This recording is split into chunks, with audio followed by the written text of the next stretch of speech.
If you've been paying careful attention in the reading, you'll notice that we've been skipping around in some of the section headings, as the chunk that's in the book is just a portion of the overall size of the dialogues. It's a pretty good portion, but it does mean that we don't hear a lot from Demia. Demia is sort of in a lot of these skipped parts. Well, here's where Demia is actually going to get a turn. So Demia is going to make this argument, and Demia is a gentleman. Demia is going to say, we have an inherent impulse toward religion because we are so weak and bad, because being a human sucks, basically. We have a natural, inherent push in us toward religion. So we don't need empirical evidence. What we need is for faith, for having religion, is just the sense that we aren't good enough. There must be something greater out there. Unlike Cleanthes, then, Cleanthes sees the universe as this amazing, fantastic machine. It's sort of really great. Demia sees the universe as a terrible, depressing place full of sadness, sorrow, and pain. Bummer. And so, as a result, we seek an escape from how awful this sort of life is, so we turn to God, whom we feel must exist.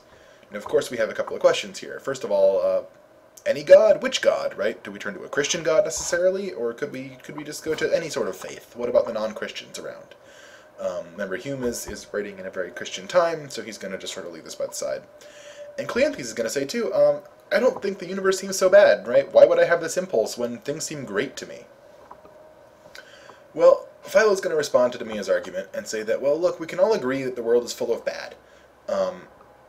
Even on Cleanthes' point of view, right, he can agree that a lot of bad stuff happens in the universe.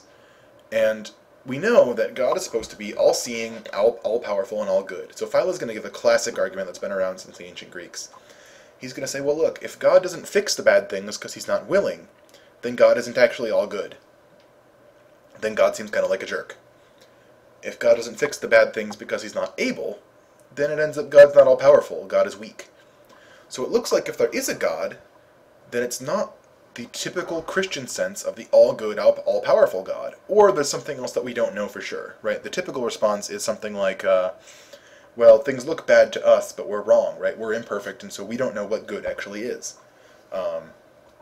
Right, there are a ton of responses you can make to arguments like this, but it at least goes to show, and this is really the only point Hume's making, is to say it's not a certain thing, right? We can't prove from the way the universe is, or from the way we are, what God must be like, right? We have reason to doubt. So here's Demia's response to the problem of evil. Demia's going to say, well, our perspective is too limited, right? The universe as a whole is good, even if our particular part of it isn't.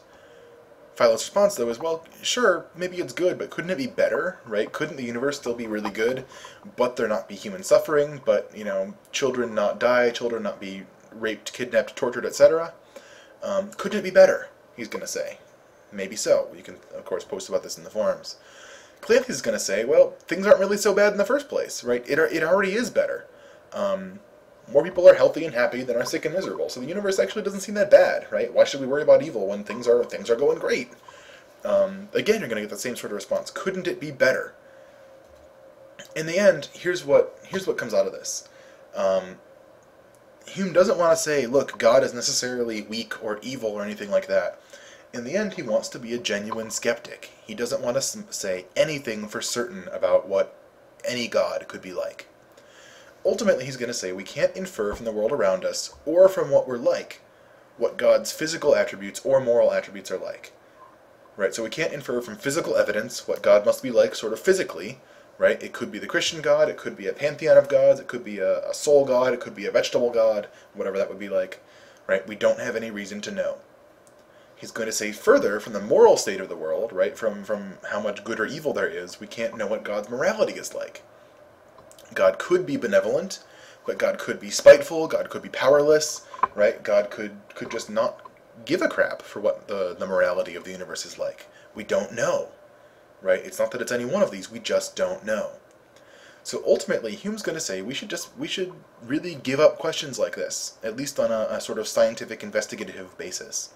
We should be religious skeptics, we should just admit that we're ignorant, and so we should be more like the vulgar skeptic in a sense, because we tried the philosophical skepticism, right? We tried to look really closely.